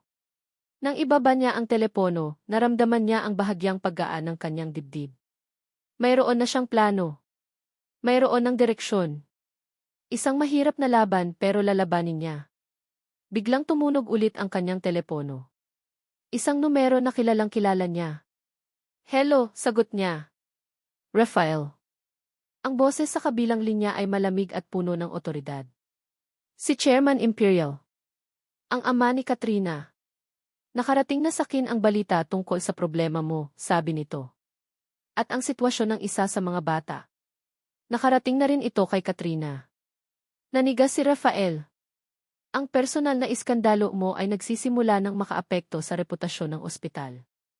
Ang board ay nag-aalala. Pinag-uusapan na nila ang posibleng pag-suspend sa iyong mga pribilehiyo dito hanggat hindi mo nalilinis ang gulong ito. Napahigpit ang hawak ni Rafael sa telepono. Ang kanyang career. Ang kanyang kakayahang magtrabaho sa ospital na pag-aari ng mga imperial. Lahat ng kailangan niya para mailigtas ang kanyang anak ay biglang nanganganib na mawala. Ang pangako ni Rafael, lalaban tayo, ang naging balsa ni Ara sa gitna ng karagatan ng takot. Sa mga sumunod na araw, kumapit siya ng mahigpit sa mga salitang iyon. Ang bawat sipa ng mga sanggol sa kanyang sinapupunan ay isang paalala kung para saan ang laban na ito. Laban para sa buhay. Laban para sa pamilya. Pero ang kalaban nila ay tila isang anino na mailibu-libong kamay, handang sirain sila sa paraang hindi nila inaasahan. Isang umaga, isang unipormadong kartero ang kumatok sa kanyang pinto. May inabot itong isang makapal at official-looking na brown envelope. "Pakipirmahan na lang po dito, ma'am," sabi ng kartero. Nanginginig ang kamay ni Ara habang pumipirma. Pagkasara niya ng pinto, dahan-dahan niyang binuksan ang sobre. Sa loob, mga papeles na puno ng mga salitang legal na hindi niya maintindihan. Pero may dalawang pangalan siyang agad na nakita. Ang pangalan niya at ang pangalan ni Katrina Imperial bilang key petitioner. At sa ibaba, ang mga salitang malinaw at brutal, "Petition for sole custody of unborn children." Nabitawan ni Ara ang mga papel. Ang mga ito ay nagsilaglagan sa sahig na parang mga tuyong dahon. Napakapit siya sa pader para suportahan ang sarili. Ang kanyang paghinga ay naging mabilis at mababaw. Kinukuha ni Katrina ang mga anak niya. Bago pa man sila maisilang. Ang pangako ni Rafael ay biglang parang isang bulong na lang na tinatangay ng hangin.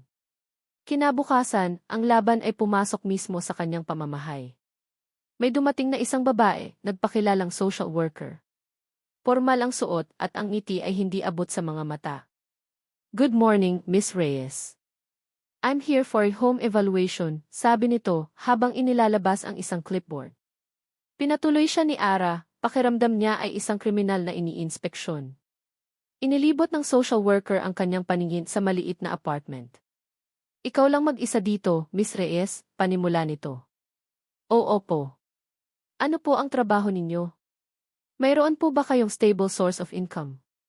"Freelance graphic artist po ako," sagot ni Ara, ang boses ay naging maliit.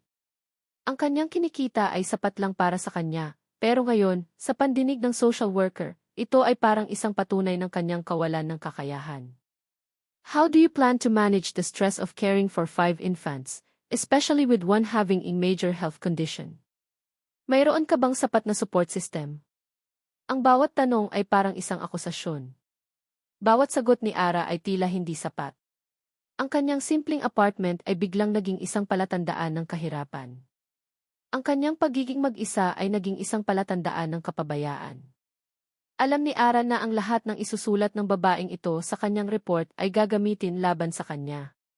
Pag-alis ng social worker, napaupo na lang si Ara sa sofa. Yakap-yakap ang kanyang tiyan, ang pakiramdam ng pagiging walang-wala ay bumabalot sa kanya. Dinala siya ni Rafael sa isang abogado kinabukasan. Sa isang meeting room na malamig, ipinaliwanag ni Rafael ang sitwasyon. Ang kanyang boses ay puno ng galit na hindi maitago. "This is a malicious lawsuit. It's pure harassment," sabi ni Rafael, ang kamao ay nakakuyom sa ibabaw ng mesa. "Katrina is using her family's power to manipulate the system." Ang abogado, isang matandang lalaki na may malungkot na mga mata, ay tumango lang. "I understand, Jeff de Leon. Pero sa mata ng batas, mayroon silang basehan kahit gaano pa ito kanipis. Isang inang walang permanenteng trabaho, nakatira mag-isa, at haharap sa isang napakalaking medical at financial challenge. Samantalang ang petitioner, si Miss Imperial, ay mayaman at koneksyon para ibigay ang pinakamagandang buhay para sa mga bata. That's absurd. I am the father. I will provide for them, jeet ni Rafael. And they will use that against her, sabi ng abogado, tumingin kay Ara ng may awa. Sasabihin nila na si Miss Reyes ay completely dependent sa iyo. Na kung mawala ka, wala siyang kakayahang buhayin ang mga anak ninyo. The imperial family has deep pockets.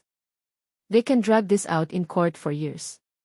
Sisirain nila ang reputasyon mo, Miss Reyes. Lalong lumubog ang puso ni Ara. Ang laban na ito ay hindi patas. Mula sa simula, talo na siya. Sa labas ng isang 5-star hotel, pinarada ni Katrina ang kanyang sasakyan. Naghihintay siya.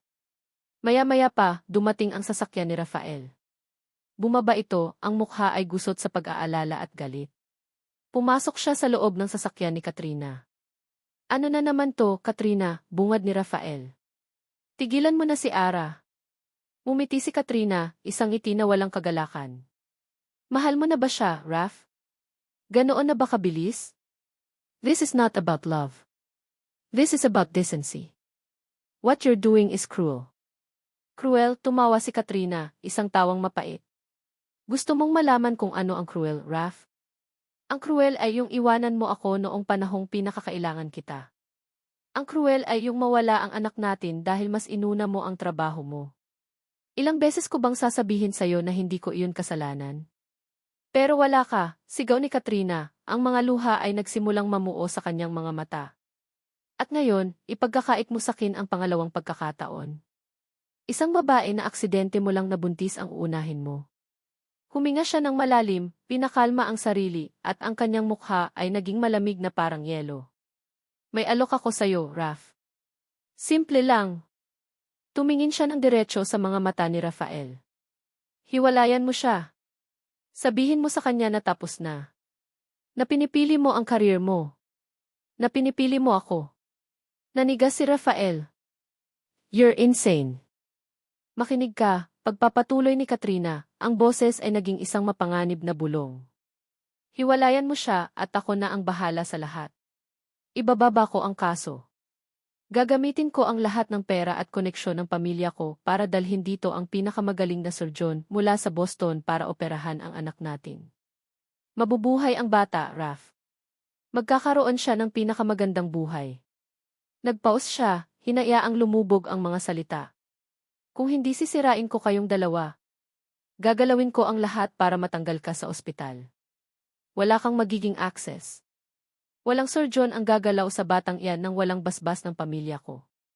At sisiguraduhin kong sa korte, wala kang makukuhang simpatya.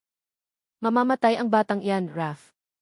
At habang buhay, isusumbat sa iyo ni Ara na ikaw ang dahilan. Ang bawat salita ay isang laso na dahan-dahang pumapatay kay Rafael. Ito ang ultimate blackmail. Ang buhay ng kanyang anak laban sa kaligayahan ng babaeng unti-unti na niyang. Hindi niya kayang tapusin ang isipan. Lumabas si Rafael ng sasakyan nang hindi nagsasalita. Ang bigat ng mundo ay tila nasa kanyang mga balikat. Pag-uwi niya sa apartment ni Ara ng gabing iyon, dala-dala niya ang hatol na ibinigay ni Katrina. Pagbukas niya ng pinto, nakita niya si Ara. Nakatayo ito sa gitna ng sala, na ngayon ay may isang maliit na bahagi na ginawa niyang nursery. May mga maliliit na damit na nakasabit. May mga laro ang nakadisplay. May isang mobile na may mga bituin at buwan na nakasabit sa itaas ng isa sa mga crib. Nakatingin si Ara sa munting nursery na ginawa niya, ang kamay ay nakahaplos sa kanyang tiyan. May isang maliit, pagod, pero puno ng pag-asang ngiti sa kanyang mga labi. Lumingon siya nang marinig si Rafael. Ang ngiti niya ay lumawak. Malapit na, Raf, sabi niya, ang mga mata ay nagniningning sa kabila ng lahat ng pagod. Malapit na nating makasama sila. Napatitig si Rafael sa kanya. Sa babaeng ito na puno ng pag-asa. Sa kinabukasang ipinipinta niya sa kanilang harapan. Isang kinabukasan na kailangan niyang sirain para iligtas sila. Ang kanyang puso ay nadurog sa 1,000 piraso. Sa mga sumunod na araw, may nagbago kay Rafael. Naramdaman ito ni Ara sa hangin, sa paraan ng kanyang pag-iwas ng tingin, sa katahimikan na mas mabigat kaysa dati. Ang init na nagsimulang mamuo sa pagitan nila ay biglang napalitan ulit ng isang pader na yelo. Hindi na siya gaanong tumatawag. Ang mga pagdalaw niya ay naging mas madalang at mas maikli. Kapag nagkikita sila, ang usapan nila ay laging umiikot sa mga praktikal na bagay, mga appointment sa doktor, mga gamot, mga legal na dokumento. Nawala na ang mga sandali ng tawanan, ang mga ibinahaging ngiti, ang init ng kanyang kamay sa tiyan niya. Sinubukan ni Ara na huwag pansinin. Marahil ay pagod lang siya. Marahil ay stress lang sa trabaho at sa kaso. Inintindi niya. Pero isang gabi, ang takot na pilit niyang itinatago ay nagkaroon ng katotohanan. Dumating si Rafael sa apartment niya. Ang kanyang mukha ay seryoso, walang emosyon, na nagpapaalala kay Ara sa unang pagkikita nila sa klinik. Umupo siya sa sofa, malayo sa kanya, ang mga kamay ay nakapatong sa kanyang mga tuhod. Ara, kailangan nating mag-usap, panimula niya, ang boses ay formal at malamig. Kinabahan si Ara. Tungkol saan? Tumingin si Rafael sa kanya, pero ang tingin niya ay parang tumatagos lang. Tungkol sa alok ni Katrina. Napakunot ang noo ni Ara. Anong alok? Pinag-isipan ko ng mabuti, sabi ni Rafael, umiiwas pa rin ang tingin, nakatuon sa isang punto sa pader sa likuran ni Ara. At sa tingin ko tama siya. Napatigil sa paghinga si Ara. Tama? Anong tama? Putol ni Rafael. Hindi natin kayang manalo dito, Ara. Sisirain lang natin ang mga sarili natin. Ang career ko. Ang kinabukasan mo. Pero kung papayag tayo sa gusto niya matatapos ang lahat ng gulo. Maililigtas natin ang bata. Napatayo si Ara, hindi makapaniwala sa kanyang naririnig. Ang lalaking nasa harap niya ay hindi ang Rafael na nagluto sa kanya ng lugaw, hindi ang Rafael na namangha sa pagsipa ng kanilang mga anak, hindi ang Rafael na yumakap sa kanya sa ospital. Ito ay isang estranghero. Isang malamig, kalkuladong estranghero. Iligtas? O isuko, tanong ni Ara, ang mga luha ay nagsimulang mamuo sa kanyang mga mata. Isusuko mo na lang ba sila basta-basta, Raf? Ang mga anak natin? Ganoon lang ba iyon kadali para sa'yo? Hindi ito madali, sa wakas, may emosyong lumabas sa boses ni Rafael. Isang kislap ng galit o sakit. Pero ito ang tamang gawin. Ito ang practical. Hindi ito fairy tale, Ara. This is the real world. Akala ko lalaban tayo, sabi ni Ara, ang luha ay tumutulo na sa kanyang mga pisngi. Naniwala ako sa'yo. Naniwala ako na magkasama tayo dito. Ang kanyang boses ay basag na. Akala ko iba ka. Ang mga salitang iyon ay tila tumama kay Rafael. Nakita ni Ara ang saglit na panlalambot sa kanyang mukha, ang pagkirot sa kanyang mga mata. Pero mabilis din itong nawala, napalitan ulit ng isang matigas na maskara. Tumayo siya. I'm sorry, Ara. Pero ito na ang desisyon ko. Pagkatapos, tumalikod siya at nagsimulang maglakad palayo. Ang bawat hakbang niya palayo ay parang isang milya ang distansya sa pagitan nila. Ang bawat hakbang ay parang isang pagtalikod hindi lang sa kanya, kundi sa lahat ng kanilang pinagsamahan, sa lahat ng kanilang mga pangarap. Rafty. Tawag ni Ara, ang huling hibla ng pag-asa. Please. Huwag mong gawin to. Huminto si Rafael sa tapat ng pinto, ang likod ay nakaharap pa rin sa kanya. Sa isang sandali, umasa si Ara na lilingon siya. Nasasabihin niyang nagbibiro lang siya. Nayayakapin niya siya at sasabihing magiging okay ang lahat. Pero hindi siya lumingon. Binuksan niya ang pinto at lumabas. Isinara niya ito sa kanyang likuran, ang pag-click ng lock ay ang tunog ng pagtatapos. Naiwan si Ara na nakatayo sa gitna ng sala, nakatingin sa saradong pinto. Ang katahimikan sa apartment ay nakabibingi. Tumingin siya sa munting nursery na ginawa niya, sa mga maliliit na damit, sa mga laruan. Ang lugar na dati ay puno ng pag-asa ay ngayon ay isang monumento ng isang sirang pangako. Napahawak siya sa kanyang tiyan, ang bigat ng 5 buhay sa loob niya ay naging bigat ng buong mundo. Pakiramdam niya ay iniwan siya. Ipinagkanulo.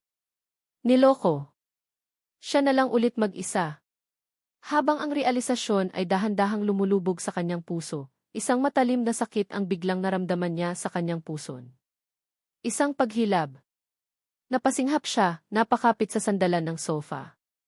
Isa pa. Mas malakas. Ang sakit ay kumalat sa kanyang likod. Naramdaman niya ang isang mainit na likido na dumaloy sa kanyang mga binti. Napatingin siya sa sahig. May basa. Gulat. Pagkatapos ay takot. Purong, nagielong takot. Hinablot niya ang kanyang cellphone sa mesa. Nanginginig ang kanyang mga daliri habang hinahanap ang pangalan ni Rafael sa kanyang contacts. Tumawag siya. Isang ring. 2. 3. The subscriber cannot be reached.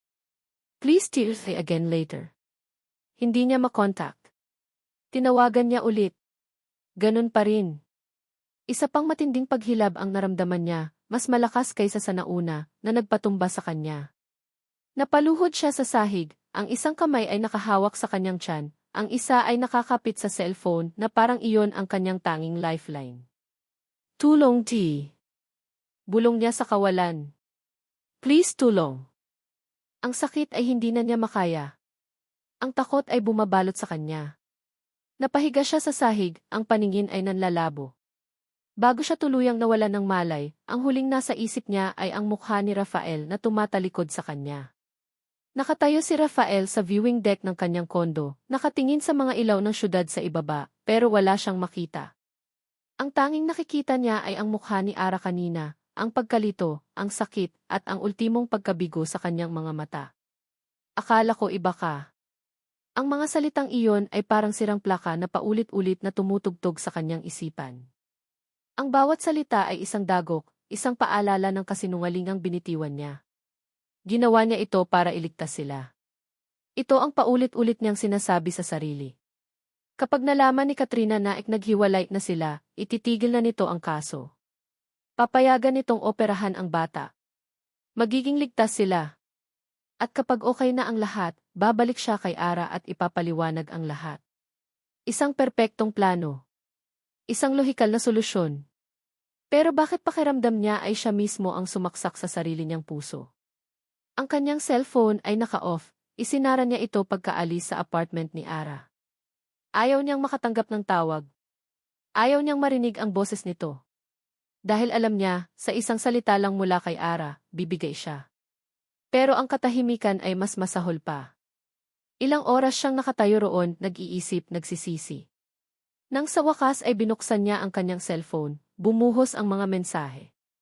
10 missed calls mula kay Ara. 5 missed calls mula kay Chlo, ang kaibigan ni Ara. At isang text message mula kay Chlo na nagpatigil sa kanyang paghinga. Gire nasa ospital. Dinala siya sa Imperial Medical. Pumutok dan panubigan niya. Sagutin ni Vince tawag, hayop eh. Imperial Medical. Ang ospital ng mga Imperial. Isang bitag. Nabitawan ni Rafael ang kanyang cellphone. Ang dugo ay tila nawala sa kanyang mukha. Isang nagyayelong takot ang gumapang sa kanyang buong katawan. Hindi. Hindi pwede. Masyado pang maaga. Walang pag-aalinlangan, kinuha niya ang susi ng kanyang sasakyan at tumakbo palabas ng kanyang kondo. Ang kanyang isip ay blanko maliban sa isang bagay, kailangan niyang makarating kay Ara. Ang biyahe papuntang Imperial Medical ay isang malabong alaala ng mga pulang ilaw na nilagpasan at mga businang galit. Wala siyang pakialam. Pinarada niya ang kanyang sasakyan sa pinakaunang espasyo na nakita niya at tumakbo papasok ng emergency room. Alve Reyes, sigaw niya sa nurse sa triage. Nasaan si Alve Reyes? Sir, anong pangalan niyo? I'm G. Rafael de Leon. I'm the father of her children. Nasaan siya? Tinuro ng nurse ang isang hallway. Delivery room 3, sir. Pero, hindi na niya pinatapos ang nurse. Tumakbo siya. Bawat sulok ng ospital na ito ay pamilyar sa kanya, pero ngayon, parang isa itong maze na puno ng panganib. Habang papalapit siya sa delivery room, isang figura ang humarang sa kanyang daan. Si Chairman Imperial, ang ama ni Katrina. Kasama niya ang 2 security guard. De Leon, sabi ng matanda, ang boses ay malamig na parang yelo. You are not welcome here. The board has temporarily suspended your privileges. Get out of the way, sabi ni Rafael, ang boses ay mababa at nagbabanta. The mother of FO children is in there. Your children are in danger. Ang mga batang iyon ay nasa mabuting kamay. Ang mga pinakamagaling na doktor ng ospital na ito ang nag-aasikaso sa kanya. Hindi ka kailangan dito. Tiningnan ni Rafael ang matanda, ang lalaking dati niyang nirerespeto. Pero ngayon, ang nakikita niya lang ay isang hadlang. Hindi ko iiwan ang mag-ina ko, sigaw ni Rafael, ang boses ay umalinggaw sa tahimik na hallway. Itinulak niya ang mga security guard na humaharang sa kanya. Wala siyang pakialam sa suspension. Wala siyang pakialam sa board. Pumasok siya sa delivery room. Ang eksena sa loob ay nagpatigil sa kanya. Nakita niya si Ara, nakahiga sa kama, basang-basa sa pawis, ang mukha ay namimilipit sa sakit. May mga monitor na nakakabit sa kanya, ang mga ito ay umuugong at kumukurap. Isang doktor at ilang nurse ang nasa paligid niya. Ang kanilang mga mata ay nagtama. Nakita niya sa mga mata ni Ara ang sakit, ang takot at ang pagtataka. Bakit siya naroon? Ang lahat ng pagsisisi, lahat ng sakit na pinigilan niya ay bumuhos. Lumapit siya sa tabi ni Ara, hindi pinapansin ang mga nagtatakang tingin ng ibang staff. Hinawakan niya ang kamay nito. Malamig ito at nanginginig. Ara, di. Sabi niya, ang boses ay basag. I'm sorry. I'm so sorry. Umiling si Ara, ang mga luha ay tumutulo sa gilid ng kanyang mga mata. Bakit mo ginawa iyon? Natakot ako, pag-amin ni Rafael, ang kanyang sariling mga mata ay nagsimulang mamasa. Ang pader na pinakaiingatan niya ay tuluyan ng gumuho. Natakot akong mawala ulit ang lahat. Huminga siya ng malalim, hinayaan ang katotohanang matagal na niyang itinatago na lumabas. Si Katrina dati nabuntis din siya. Anak ko. Pero nawala. Nakunan siya. At wala ako sa tabi niya. Nasa isang conference ako. Lagi niyang sinisisi sa akin. Siguro may kasalanan nga ako. Natakot ako na mangyari ulit yun, Ara. Natakot ako na baka hindi ko mailigtas ang anak natin. At ginamit niya iyon laban sa akin. Sinabi niyang kung hindi kita hihiwalayan, hahadlangan niya ang lahat. Mamamatay daw ang anak natin.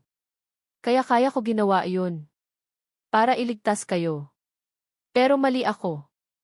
I'm so sorry. Pinakinggan siya ni Ara sa kabila ng sakit na nararamdaman. At sa mga mata ni Ara, nakita ni Rafael ang pag-unawa. Ang pagpapatawad. Hinigpitan ni Ara ang hawak sa kanyang kamay. Hindi ka nag-iisa, Raf, bulong nito, sa kabila ng hirap. Nandito ako. Ang mga salitang iyon ay ang tanging kailangan ni Rafael. Ang lakas na nawala sa kanya ay biglang bumalik. Biglang bumukas ng malakas ang pinto. Pumasok si Katrina, ang mukha ay puno ng galit. Anong ginagawa mo dito, Rafael? You have no right to be here. Tumingin siya sa doktor na nag-aasikaso kay Ara. As soon as those babies are out, prepare the documents. Ako ang may legal custody sa kanila. Tumingin si Rafael kay Katrina. Wala na ang takot sa kanyang mga mata. Ang naroon na lang ay determinasyon. Hindi mo makukuha ang mga anak ko, Katrina. At sino ang magpipigil sa akin? Ikaw, tumawa si Katrina. Wala ka ng kapangyarihan dito. Umiti si Rafael, isang ngiting malungkot pero matatag. Kinuha niya ang kanyang cellphone mula sa bulsa. Siguro nga wala na akong kapangyarihan dito, sabi ni Rafael. Pero mayroon akong ebidensya. Pinindot niya ang play. Isang recording ang umalingganggaw sa buong silid. Ang boses ni Katrina, malinaw na malinaw, mula sa kanilang pag-uusap sa sasakyan. Hiwalayan mo siya. Ibababa ko ang kaso. Mabubuhay ang bata, Raf. Kung hindi sisirain ko kayong dalawa. Mamamatay ang batang iyan, Raf. Nanlaki ang mga mata ni Katrina. Ang kulay ay nawala sa kanyang mukha. Sa parehong sandali, pumasok sa silid si Chairman Imperial, kasunod ang head ng legal department ng ospital. Narinig nila ang lahat. At sa gitna ng lahat ng kaguluhan, isang malakas na sigaw ang narinig mula kay Ara. Ayan na, sigaw ng doktor. Push, Miss Reyes. Push! Hinawakan ni Rafael ang kamay ni Ara ng mas mahigpit, ang kanyang atensyon ay bumalik sa babaeng pinakamahalaga sa lahat. Kaya mo yan, Ara. Nandito lang ako. Nandito lang ako. Ang mundo ni Ara ay lumiit. Naging isang maliit na espasyo lang na puno ng sakit, pawis, at mga boses na sumisigaw. Push, Miss Reyes. Push! Ang tanging answer niya, ang tanging bagay na nagpapanatili sa kanya sa kasalukuyan, ay ang kamay ni Rafael na mahigpit na nakahawak sa kanya. Ang init nito, ang lakas nito. Ang boses nito na bumubulong sa kanyang tainga. Kaya mo yan, Ara. Kasama mo ako. I'm here. Wala na siyang pakialam sa mga nangyayari sa paligid. Ang recording. Ang pagdating ng ama ni Katrina. Ang mukha ni Katrina na puno ng gulat at galit. Ang tanging mahalaga ay ang mga buhay sa loob niya na gustong-gusto ng lumabas. Huminga siya ng malalim at ginamit ang lahat ng natitira niyang lakas. Isang sigaw na nagmula sa kaibuturan ng kanyang kaluluwa. At sa gitna ng kaguluhan, isang bagong tunog ang narinig. Isang iyak. Maliit pero malakas at puno ng buhay. It's Iboy, anunsyo ng doktor. Napaluha si Ara, isang halo ng pagod at sobrang kagalakan. Ang anak ko di. Nakita niya sa gilid ng kanyang mata ang paglapit ng isang nurse. Binitbit ang isang maliit na bungkos na nakabalot sa puting kumot at ipinakita sa kanya. Ang liit-liit. Ang pula-pula ng balat. Ang perpektong mga daliri. Hi, baby, bulong ni Ara, ang luha ay malayang dumadaloy. Tiningnan niya si Rafael. Nakatingin din ito sa bata, ang mga mata ay puno ng luha at pagkamangha. Ang matigas na pader ng doktor ay tuluyan ng gumuho, at ang natira ay isang ama na nakatingin sa kanyang panganay. Pero hindi pa tapos, sigaw ulit ng doktor. May 4 pa. Let's go, Miss Reyes. Habang si Ara ay lumalaban sa delivery bed, si Rafael naman ay lumalaban sa sarili niyang gyera. Natigilan si Katrina nang marinig ang recording. Ang kanyang mukha ay namutla. Tumingin siya sa kanyang ama, naghahanap ng tulong. Daddy. Pero ang mukha ni Chairman Imperial ay isang maskara ng matinding pagkadismaya at kahihiyan. Tumingin siya sa kanyang anak, hindi bilang isang ama, kundi bilang isang chairman ng board na nakatingin sa isang malaking problema. Totoo ba ang narinig ko, Katrina? Tanong ng matanda, ang boses ay malamig at kontrolado. You blackmailed him. Ginamit mo ang buhay ng isang bata para sa sarili mong kapakanan? Hindi. Hindi totoo yan. He's lying. He manipulated that recording, desperadong sigaw ni Katrina, itinuturo si Rafael. Pero huli na ang lahat. Ang head ng legal department, na tahimik na nakatayo sa isang tabi, ay umiling lang. Ang ebidensya ay malinaw. Ang testimonya ng isang respetadong doktor laban sa isang kasaysayan ng obsessive na pag-ugali. Alam na nila kung sino ang paniniwalaan. Tapos na, Katrina, sabi ng kanyang ama, ang bawat salita ay isang hatol. You've gone too far.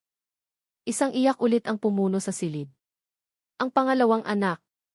Isang babae. Tumingin si Rafael mula kay Katrina pabalik kay Ara. Ang kanyang puso ay nahahati. Isang bahagi ay nakikipaglaban para sa hustisya, ang isa naman ay nakatutok sa milagrong nangyayari sa kanyang harapan. Dalawa na, Ara. Ang galing mo, love, bulong niya, hindi na namamalayan ang salitang ginamit. Isang iyak pa. Pangatlo. Lalaki ulit. Bawat iyak ay parang musika sa pandinig ni Rafael. Bawat iyak ay isang tagumpay laban sa mga plano ni Katrina. Dad, please, do something, pagmamakaawa ni Katrina, hinahawakan ang braso ng kanyang ama. Ito ang pamilya natin. Ito dapat ang satin. Pero tinabig ng matanda ang kanyang kamay. Ang pagkadismaya sa kanyang mukha ay napalitan ng isang pinal na desisyon. Wala na tayong pamilya, Katrina. Sinira mo ang lahat. Humarap siya sa head ng legal department. Ay escort niyo siya palabas. At ihanda ang lahat ng papeles. I want her removed from the board. All her hospital privileges revoked. Immediately. No, sigaw ni Katrina habang hinihila siya ng mga security guard. Hindi niyo to pwedeng gawin sakin. Akin sila. Akin si Rafael. Akin. Ang kanyang mga sigaw ay unti-unting humina habang inilalayo siya sa silid. Pang-4 na iyak. Isa pang babae. Malapit na. Isa na lang. Ang pinakamaliit. Ang pinakamahina. Ang mandirigma. Ang buong atensyon ng silid ay bumalik kay Ara. Ang huling pag-ire ay ang pinakamahirap. Ang pagod ay halata na sa mukha ni Ara. Hindi ko na kaya, Raf, sabi nito, ang boses ay halos isang ungo na lang. Kaya mo, Ara. Kaya mo. Gawin mo para sa kanya. Para sa ating bunso, pagpapalakas ni Rafael. Huminga si Ara ng isang huling beses, at sa tulong ng mga doktor at ng sigaw ni Rafael, ibinuhos niya ang lahat ng natitira sa kanya. Katahimikan. Isang segundo. 2. 3. Ang bawat segundo ay parang isang oras. Walang iyak. Ang mga doktor ay nagkatinginan. Mabilis silang kumilos. Walang response, sabi ng isang nurse. Naramdaman ni Rafael na nanigas ang kanyang buong katawan. Hindi. Please, hindi. At maya-maya, isang napakahinang tunog. Halos parang isang kuting. Isang maliit, mahinang pag-iyak. Napabuntong hininga ang lahat sa silid. He's alive, sabi ng neonatologist. Pero kailangan na natin siyang dalhin sa NICU. Now. Mabilis na dinala ng team ang maliit na sanggol na nakakabit na sa kung ano-anong tubo palabas ng silid. Naiwan si Ara, humihingal sa pagod pero nakangiti sa gitna ng mga luha. Ligtas sila, Raph. Ligtas silang lahat. Ara, sabi ni Rafael, hinalikan ang noo nito. Salamat sa'yo. Niligtas mo silang lahat. Maya-maya pa, dinala siya sa isang holding area sa labas ng neonatal intensive care unit. Sa likod ng isang malaking bintanang salamin, nakita niya sila. 5 maliliit na inkubator magkakatabi. Sa loob, ang kanyang 5 maliliit na mga anak. 4 sa kanila ay payapang natutulog. Pero ang kanyang mga mata ay napunta sa isa, ang inkubator na may pinakamaraming monitor. Ang kanyang pinakamaliit na mandirigma. Napaluha si Rafael. Isang luha ng pasasalamat, ng pagod, ng pag-asa, at ng pag-ibig na hindi niya akalaing kaya niyang maramdaman. Lumapit ang pediatric cardiologist na si Yuki Almario sa tabi niya. He's stable for now, yes, De Leon, sabi nito. But he's a fighter. We have a chance. Tumingin si Yuki Almario kay Rafael. The surgeon from Boston, he's on his way. Tumawag ang opisina ni Chairman Imperial kanina. They will cover everything. Tumango lang si Rafael, hindi makapagsalita. The first surgery is scheduled for tomorrow morning, dagdag pa ni Yuki Almario. It will be tough. Ang unang 24 oras ang pinakakritikal. Napatitig si Rafael sa kanyang anak sa likod ng salamin. Ang liit-liit nito, pero ang bigat ng laban na hinaharap nito ay napakalaki. Ang mga oras na ginugol sa labas ng operating room ay ang pinakamahabang oras sa buhay ni Ara. Nakaupo siya sa isang wheelchair, sa tabi ni Rafael na nakatayo, ang mga mata nila ay parehong nakatutok sa mga salitang surgery gas progress na nakasindi sa itaas ng pinto. Hindi sila nagsasalita. Hindi na kailangan. Ang kanilang mga kamay na magkahawak ng mahigpit ang nagsasabi ng lahat. Bawat dasal, bawat takot, bawat hibla ng pag-asa ay dumadaloy sa pagitan nila. Pagkatapos ng halos 10 oras, bumukas ang pinto. Lumabas ang surgeon mula sa Boston, ang kanyang mukha ay pagod pero kalmado. The Norwood procedure was a success, sabi nito sa kanila. He's a very strong little boy. The next few hours are critical, but we are optimistic. Isang bigat na hindi nila namamalaya na pasan-pasan pala nila ay biglang nawala. Napahagulhol si Ara, hindi na sa takot, kundi sa purong ginhawa.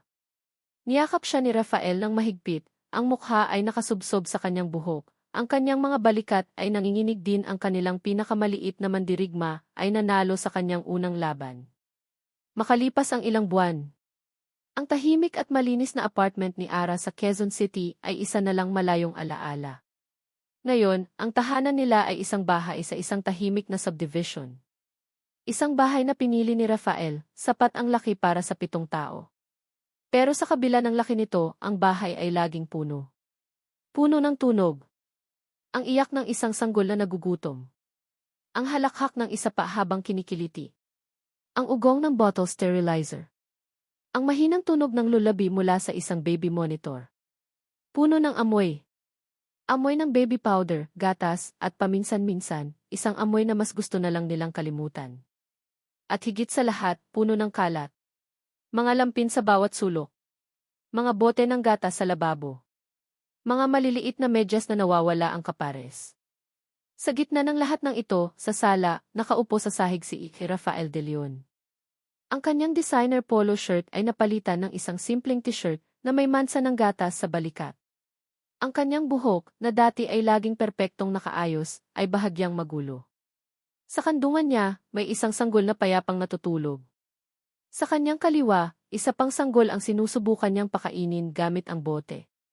Sa kanyang kanan, 2 magkambal na babae ang masayang naglalaro sa isang playmat. Si Ara ay nakatayo sa may pintuan ng kusina, hawak-hawak ang kanilang ibunso, ang kanilang maliit na mandirigma.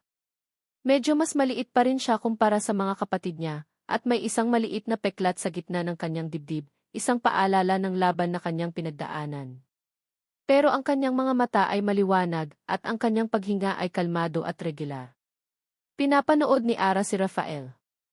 Ang dating malamig at kontroladong doktor ay ngayon ay isang eksperto sa pagtimpla ng gatas, pagpatahan ng iyak, at pag-alam kung anong klaseng iyak ang para sa gutom at kung ano ang para sa antok. Nakita niya kung paano nito marahang hinaplos ang likod ng batang pinapakain niya, kung paano nito sinilip ang natutulog sa kanyang kandungan para siguraduhing komportable ito. Ang puso ni Ara ay napuno ng isang klase ng pag-ibig na napakalalim at napakatahimik. Mukhang kailangan mo ng tulong, sabi ni Ara, lumalapit. Tumingala si Rafael at ngumiti. Isang ngiting pagod, pero ang pinakatotoong ngiti na nakita ni Ara. Hindi, okay lang. I've got this. Kami na ng team ko ang bahala dito. Umupo si Ara sa tabi niya, isinandal ang kanyang ulo sa balikat nito. Ang galing mo dito, alam mo ba yun? Tumingin si Rafael sa paligid, sa magulong paraiso na kanilang ginawa. All in my life, planned everything. I controlled everything. Akala ko, yun ang susi sa isang perpektong buhay. Tumingin siya sa mga anak nila, isa-isa. Pagkatapos, tumingin siya kay Ara, ang kanyang mga mata ay puno ng emosyon. I was wrong. This chows, this is perfect. May inabot siyang isang maliit na kahon mula sa kanyang bulsa. Binuksan niya ito. Sa loob, isang simpleng singsing na may 5 maliliit na diamante. Hindi ito isang kontrata, Ara, sabi niya, ang boses ay seryoso. At hindi rin ito dahil sa responsibilidad. Ito ay dahil mahal kita. Mahal na mahal kita. Hindi tayo nagsimula sa tamang paraan, pagpapatuloy niya. Pero siguro, pwede tayong magsimula ulit sa tamang paraan ngayon. Will you marry me, Ara? Will you be in Bay family officially? Napaluha si Ara, isang luha ng purong kaligayahan. Hinaplos niya ang mukha ni Rafael. Naman! Isinuot ni Rafael ang singsing sa kanyang daliri. At sa gitna ng kanilang magulong, maingay at perpektong mundo, hinalikan niya si Ara. Mamaya, nang ang lahat ng 5 sanggol ay payapa nang natutulog sa kanilang mga crib, magkatabi silang nakaupo sa sofa. Ang tanging ilaw ay mula sa isang maliit na lamp sa sulok. Nakasandal si Ara kay Rafael, ang pagod ay ramdam na ramdam nila, pero ito ay isang masarap na pagod. Ito pala ang pakiramdam ng tahanan, bulong ni Rafael, habang nakatingin sa 5 natutulog na anghel. Napangiti si Ara at mas lalong isiniksik ang sarili sa yakap nito. Ang lahat ng sakit, lahat ng takot, lahat ng luha ay nagkakahalaga para sa sandaling ito. Ang ating simula, sagot niya. At dito nagtatapos ang kwento ni Ara at Rafael, at ang kanilang 5 himala. Mula sa kaibuturan ng aking puso, isang taos-pusong pasasalamat sa inyong pagsubaybay at pagsama sa paglalakbay na ito. Sana'y napangiti, napaiyak, at napaibig kayo ng kwento ni Ara at Rafael. Habang isinusulat ko ang bawat kabanata, naramdaman ko rin ang bawat takot ni Ara, ang bawat bigat na dinala ni Rafael, at ang bawat munting tibok ng pag-asa na nagbigay sa kanila ng lakas. Hindi naging madali ang kanilang pinagdaanan, ngunit iyon naman ang tunay na pag-ibig, hindi ba? Hindi ito laging perpekto, pero ito ay laging nagkakahalaga ng bawat pagsubok. Ito ay isang kwento na nagpapakita ng walang kapantay na lakas ng isang ina, at ang paglalakbay ng isang pusong natakot magmahal muli. Ipinapaalala nito sa atin na kahit sa pinakamadilim na sandali, mayroong pag-asa. Na ang tunay na pagpapatawad, sa sarili at sa iba, ang siyang susi sa isang bagong simula. At higit sa lahat, ipinapakita nito na ang isang pamilya ay hindi laging nagsisimula sa isang perpektong plano, kundi sa isang pag-ibig na kayang lagpasan ang lahat.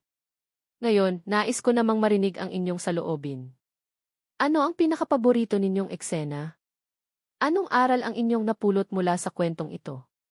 Huwag po kayong mag-atubiling mag-iwan ng komento sa ibaba. Ang bawat salita mula sa inyo ay isang inspirasyon at nagsisilbing ilaw sa aking pagsusulat. Hanggang sa muli nating pagkikita sa susunod na kwento. Pusong muling umiibig.